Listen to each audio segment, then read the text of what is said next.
Nation one election को लेकर दिल्ली में बैठक है। लॉ कमीशन सरकार द्वारा गठित कमेटी से मुलाकात करेगा। पूर्व राष्ट्रपति रामनाथ कोविंद की अगुवाई में यह समिति बनाई गई है। वन नेशन वन इलेक्शन को लेकर आज दिल्ली में अहम बैठक है। लॉ कमीशन चुनाव कराने को लेकर रोड मैप शेयर करेगा। वन नेशन वन इलेक्शन केंद्र सरकार ने जिस तरह से इस पर फोकस किया है और लगातार ये कोशिशें की गई कि एक देश एक चुनाव पर भारत आगे बढ़े।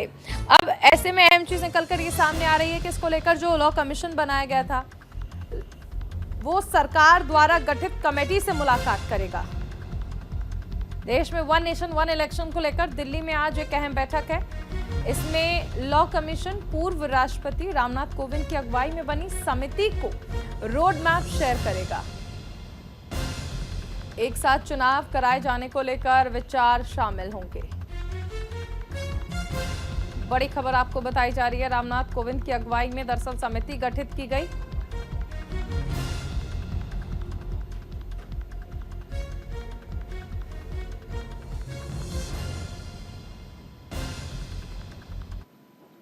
चलिए ग्राफिक्स के जरिए आपको जानकारी देते हैं। One nation one election committee जो बनाई गई है, आखिर उसमें कौन कौन सदस्य हैं, कमेटी के सदस्य कौन है। वन नेशन वन इलेक्शन की जो कमेटी बनाई गई है, पूर्व राष्ट्रपति रामनाथ कोविंद इसके अध्यक्ष बनाए गए हैं। वहीं अगर हम बात कर लें तो केंद्रीय मंत्री अमित शाह भी इस कमेटी के सदस्य हैं, क्योंकि एक देश एक चुनाव पर केंद्र सरकार ने फोकस किया। अब इसके बाद सदस्य कौन कौन है? गुलाम नबी आजाद जो कि सीनियर नेता हैं, इन्हें भी इस कमेटी का अध्यक्ष बनाया गया है। केंद्रीय गृह मंत्री अमित शाह इसके सदस्य हैं। एनके सिंह जो कि पूर्व आईएएस हैं और 15वें वित्त आयोग के अध्यक्ष हैं, वो भी इस कमेटी के सदस्य बनाए गए हैं। हरीश साल्वे जो कि सीनियर एडवोकेट हैं, उन्हें भी इस कमेटी का सदस्य बनाया गया है, जो कि वन नेशन वन इलेक्शन पर ड्राफ्ट तैयार कर रही है। अध्यक्ष इसके पूर्व राष्ट्रपति रामनाथ कोविंद है। वहीं सुभाष कश्यप जो कि पूर्व लोकसभा महासचिव रहे हैं, उन्हें भी इस कमेटी का सदस्य बनाया गया है। संजय कोठारी जो कि पूर्व सीवीसी हैं, उन्हें भी इस कमेटी का सदस्य बनाया गया है, जिन्होंने अपने विचार विमर्श किया है एक देश एक चुनाव पर, और पूर्व राष्ट्रपति रामनाथ कोविंद इसके अध्यक्ष हैं। तो कमेटी पड़ताल करके संविधान, जनप्रतिनिधित्व अधिनियम और एक साथ चुनाव कराने के उद्देश्य के लिए अन्य कानून या नियमों में संशोधन की जरूरत पर विशेष संशोधन की सिफारिशें करेगी। समिति एक साथ चुनाव कराने पर त्रिशंकु सदन या दल बदल जैसी स्थिति पर भी विचार करेगी। साथ ही वन नेशन वन इलेक्शन पर सरकार को सुझाव देगी, जिस पर सरकार विचार करेगी। तो क्या काम होगा इस कमेटी का, ये हमने आपको बताया है, क्योंकि सबसे अहम चीज है कि कमेटी बनाई गई है और ये कमेटी आज लॉ कमीशन जो है उससे मुलाकात करेगी। अध्यक्ष इसके रामनाथ कोविंद हैं और ये बैठक जो आज होने वाली है बेहद अहम हो जाती है। हमारे साथ सहयोगी दीपक चौबे जुड़ गए हैं।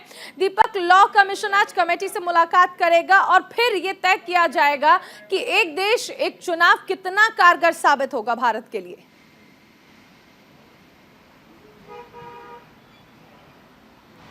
बिल्कुल, देखिए चारुल, और क्योंकि ये बैठक जो है करीब 4 बजे से जोधपुर जो हॉस्टल है इंडिया गेट के सर्कल पर, वहाँ ये बैठक होगी। और जो लॉ कमीशन को बुलाया गया उसमें एक कहा जा रहा है कि उसमें वो रोड मैप आगे का बताएंगे किस तरीके से उसको आगे करा जाए, यानी कि एक पूरा जो है डाटाबेस तैयार करके लाया जाएगा। उसको बताया जाएगा कि इस तरीके से ये जो विचार जो कर रहे हैं उस पर उनको पूरा रोड मैप की तरह समझाया जाएगा कि हम ऐसा कर सकते हैं।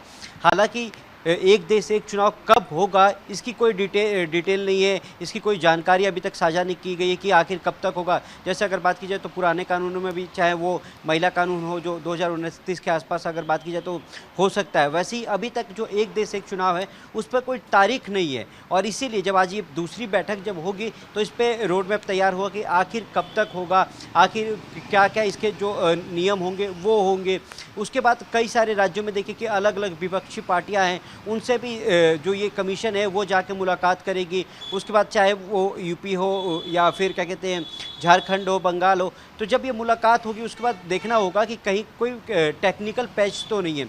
ये सबसे बड़ा मुद्दा होगा। और क्या इसके लिए कोई ओपन फोरम रखा जाएगा, जैसे कि ट्रिपल तलाक को लेकर रखा गया था या फिर यूसीसी को लेकर रखा गया था, तो उन सब पर कि पब्लिक की राय क्या होगी, पब्लिक की जो जनता है वो अपना फीडबैक कैसे देगी, ऑनलाइन देगी या फिर मैसेज के थ्रू देगी, इन सब जो तैयारियां हैं उसको लेकर आज ये बहुत महत्वपूर्ण बैठक होगी। और जब ये बैठक होगी उसके बाद देखना होगा कि आखिर इसमें और क्या क्या फैसले लिए गए हैं। चारुल, दीपक ये भी समझना चाहेंगे क्योंकि ये समिति जो है उसके पास एक ड्राफ्ट है, तो क्या लगता है समिति के सदस्यों ने किस तरह से वन नेशन वन इलेक्शन को लेकर सुझाव जो है, क्योंकि केंद्र सरकार लगातार फोकस कर रही है, क्या क्या सुझाव हो सकते हैं, क्या सोर्सेस आपके कहते हैं?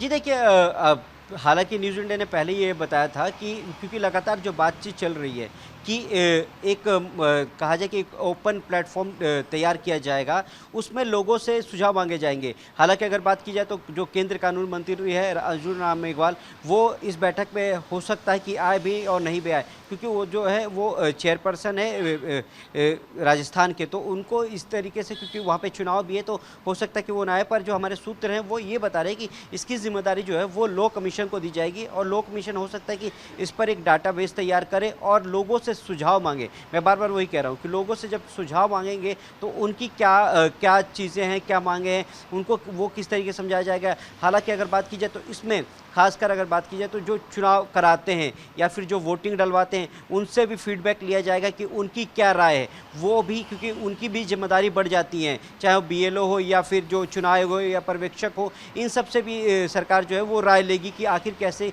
क्या हो सकता है इसमें। एक देश एक चुनाव में कोई टेक्निकली तो नहीं है। उसके बाद ऐसा भी होता है कि आपने देखा होगा कई बार सरकारें बदल जाती हैं, गठजोड़ की जो राजनीति चलती है, तो वहाँ पर ये एक देश एक कानून कैसे लागू होगा। अगर मान लीजिए कोई सरकार अगर किसी राज्य में और वहाँ से वो सरकार चली जाती है कम समय में ही, तो उसके लिए क्या होगा। तो इन सारी टेक्निकल चीज़ों पर जब विस्तार से बात होगी और जब ओपन फॉर्म निकाला जाएगा तब देखना होगा कि सरकार अपनी जो अपनी क्षमता के साथ क्या कहती है कि इसको किस तरीके से किया जाए, क्योंकि जितना ये दिख रहा है कानून उतना आसान नहीं है, क्योंकि इस कानून को पारित कराने के लिए सभी जो पार्टियां हैं उनकी सहमति ज़रूरी होगी, तभी ये कानून पास हो पाएगा। चारुल, चलिए, शुक्रिया दीपक इस तमाम जानकारी के लिए।